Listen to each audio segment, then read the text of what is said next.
បាទជំរាបសួរប្រិយមិត្តបងប្អូនក្តៅថ្មីចេញវិភាគពីកីឡាករក្របីប្រៃពេជ្រសម្បត្តិប៉ះនឹងកីឡាករជើងខ្លាំងរបស់មួយថៃឬក៏លំដាប់សង្វៀនវ័ន World Championship បងប្អូនប្រហែលជាស្គាល់ហើយគណៈថ្មីនេះអ្នកគ្រប់គ្រងគុនខ្មែរឬក៏ខាងមួយថៃរគោះរកើរវាងកីឡាករគីឡូ60គុនខ្មែរក្របីប្រៃពេជ្រសម្បត្តិប៉ះជាមួយនឹងជើងខ្លាំងរបស់មួយថៃរត់ທາງជីបមឹងនុនខ្លាំងតែនហើយថ្នាក់មានលើកមកនិយាយពីព័ត៌មានខ្លះហើយក៏ចេញវិភាគពីកីឡាករគុនខ្មែរមួយរូបនេះគណៈកាលមុនមានបោះពីវីដេអូកីឡាកររត់ທາງជីបមឹងនុននិងក្របីប្រៃពេជ្រសម្បត្តិថាខាងថៃគេផុសបែបនេះបែបនោះហើយក៏ត្រូវមានអ្នកគ្រប់គ្រងមួយថៃហើយនឹងគ្រប់គ្រងគុនខ្មែរបានចេញលើកចូលខមមិនច្បាស់និយាយចំពីកីឡាករក្របីប្រៃពេជ្រសម្បត្តិប៉ះជាមួយនឹងរត់ທາງជីបមឹងនុនហើយលើកនេះគឺកីឡាករមួយថៃមួយរូបនេះគឺបងប្អូនដឹងហើយកីឡាកររត់ທາງជីបមឹងនុនដែលជា Super Star លំដាប់សង្វៀនវ័ន World Championship ហើយនឹងសង្វៀនវ័នលំពិនីគឺកីឡាកររត់ທາງហើយកីឡាកររត់ທາង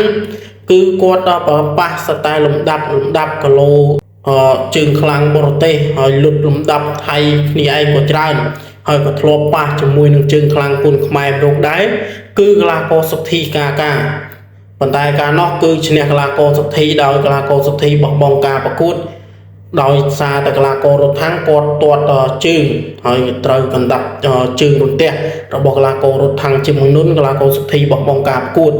ប៉ុន្តែមកជាក់នឹងក្រូចថ្មីនេះអ្នកគ្រប់គ្រងមួយថៃហើយនិងអ្នកគ្រប់គ្រងគុនខ្មែរប៉ះគ្នារវាងកីឡាករពេជ្រសម្បត្តិនិងកីឡាកររត់ທາງបងប្អូនហើយកីឡាករក្របីប្រៃពេជ្រសម្បត្តិយោងតាមការខមមិនរបស់អ្នកគ្រប់គ្រងគុនខ្មែរភាគតិចគាត់បានលើកឡើងនិយាយចំថាកីឡាករក្របីប្រៃពេជ្រសម្បត្តិបើប៉ះជាមួយនឹងរត់ທາງគឺអ្នកខ្លះគាត់បានលើកឡើងថាកីឡាកររត់ທາງជីបមឹងនុនគឺអាវុធគាត់ធ្ងន់ហើយច្បាស់ចេញចូលលះជាងហើយកីឡាករក្របីប្រៃពេជ្រសម្បត្តិគឺมันអាចតស៊ូជាមួយគាត់បានហើយអ្នកខ្លះទៀតថាកីឡាករក្របីប្រៃពេជ្រសម្បត្តិទៅមិនរួចជាមួយនឹងរត់ທາງទេ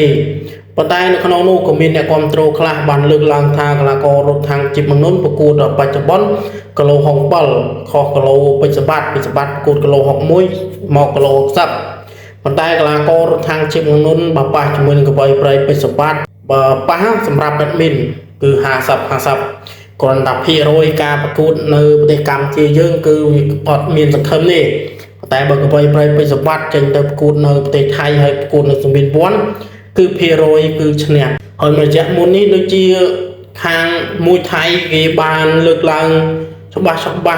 ប្រៀបធៀបពីកីឡាករគុនខ្មែរយើងមួយប្រកួតប្រៀបមិនស្មើនឹងខាងគេបាន10ប្រកួតមិនស្មើគេមួយប្រកួតចឹងណាបងគេថាខាងកីឡាករគុនខ្មែរយើងបានតែតម្លៃខ្លួន400 500ចឹងទៅប៉ុន្តែគេប្រៀបនឹងកីឡាកររត់ທາງគេតម្លៃខ្លួនរាប់ម៉ឺន70000អីចឹងទៅបងប្អូន100000អីចឹងណាគេប្រៀបធៀបមកជាក់មុនក្រោយកីឡាកររត់ທາງប្រកួតនៅសង្វៀនវ័នឈ្នះកីឡាករដូចជាតាគេរុងកាលណាបងប្អូនឈ្នះកីឡាករតាគេរុងប៉ុន្តែក្រោយឈ្នះកីឡាករតាគេរុងហ្នឹងក៏អ្នកគ្រប់គ្រងមួយថៃបានចេញវិភាគច្បាស់ជាច្រើនថាកីឡាករក្របីប្រៃពេជ្រសម្បត្តិគឺអត់មានសមត្ថភាពប៉ះជាមួយនឹងជើងខ្លាំងរបស់មួយថៃគេទេរត់ທາງជីបមឹងនុនប៉ុន្តែយើងអត់ទៀងដែរបងប្អូនតើស៊ីសងឡើងលើសង្វៀនបើក្របីប្រៃពេជ្រសម្បត្តិអាវុធគាត់ចេញផ្លាស់ដូរលឿនអញ្ចឹងទៅហើយវាទប់ទល់នឹងកណ្ដាប់ដៃរបស់រត់ທາງបានហើយនឹងជើង